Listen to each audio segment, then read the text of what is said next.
को पूरे कोचाधामन में सीमांचल में पहुंचाना कि जब ये सरकार वक्त लेकर के आई, वक्त का बिल लेकर के आई, ये जो आज अपनी अपनी अपनी करने आए, तो रात के 3 बजे पार्लियामेंट में उस बिल के खिलाफ बीमारी की हालत में सोनिया गांधी तुम्हारे लिए बैठी थी, तुम्हारे लिए वोट देने के लिए बैठी थी। देश की पार्लियामेंट में 25 से ज्यादा मुसलमान सांसद नहीं है, लेकिन वक्फ बिल के खिलाफ 250 से ज्यादा वोट पड़े। तो किसके थे वो? किसके थे वो? राहुल गांधी रात के 2:30 बजे लोकसभा में बैठे थे। मेरे भाई, ये जो बहुत अपनी अपनी अपनी कर रहे हैं, दरअसल ये अपनी सल्तनत बचा रहे हैं। यहां आकर के आपको गाली दे रहे हैं कि दरीबाज हो तुम ना, मतलब उनके लिए वोट नहीं दोगे तो दरी बिछा रहे हो, यही गाली थी ना।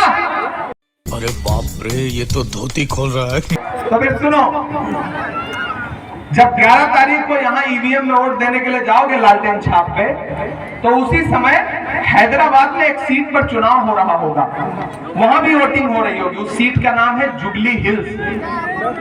जुबली हिल्स, याद रखना, बड़ी समझदारी की बात बता रहा हूं। पिछली बार जब तेलंगाना में चुनाव हो रहा था तो उस सीट पर कांग्रेस पार्टी ने किसको कैंडिडेट बनाया? भारतीय क्रिकेट टीम के पूर्व कप्तान मोहम्मद अजहरुद्दीन को कैंडिडेट बनाया था। और आपको पता है, यही नकीब मिल्लत साहब अजहरुद्दीन को हराने के लिए इन्होंने किसको टिकट दिया था? शेख फराज को। और शेख फराज ने कई हजार वोट काट लिया और अजहरुद्दीन साहब चुनाव हार गए।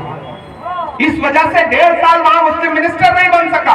हम सबने पार्टी से गुजारिश की, लड़ाई की, तब जाकर के बिना एमएलए बिना एमएलसी रहते हुए कांग्रेस पार्टी ने भी अजहरुद्दीन साहब को कैबिनेट मिनिस्टर बनाया। लेकिन कहानी में ट्विस्ट अब है कि जब अजहरुद्दीन चुनाव लड़ रहे थे तो उनके खिलाफ शेख फराज को खड़ा किया हराने के लिए, लेकिन इस बार उसी सीट पर बाई इलेक्शन हो रहा था। वहां से कांग्रेस के कैंडिडेट हैं नवीन कुमार। तो आपको पता है, नवीन कुमार के खिलाफ कैंडिडेट नहीं खड़ा किया, उनकी ताईद में घर घर वोट मांग के फिर सीमांचल आए।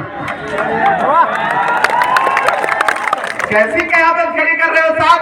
ढाका में मोतिउर रहमान साहब जैसे बड़ी शख्सियत के बेटे फैसल रहमान को हराने के लिए इन्होंने ही बीजेपी के एमएलए राणा रंजीत को टिकट दिया है।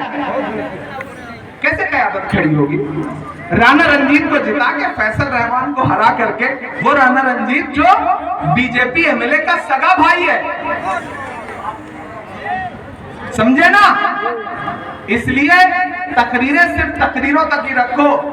सरे मिंबर वो ख्वाबों के महल तामीर करते हैं, इलाजे गम नहीं करते, फकत तकरीर करते हैं।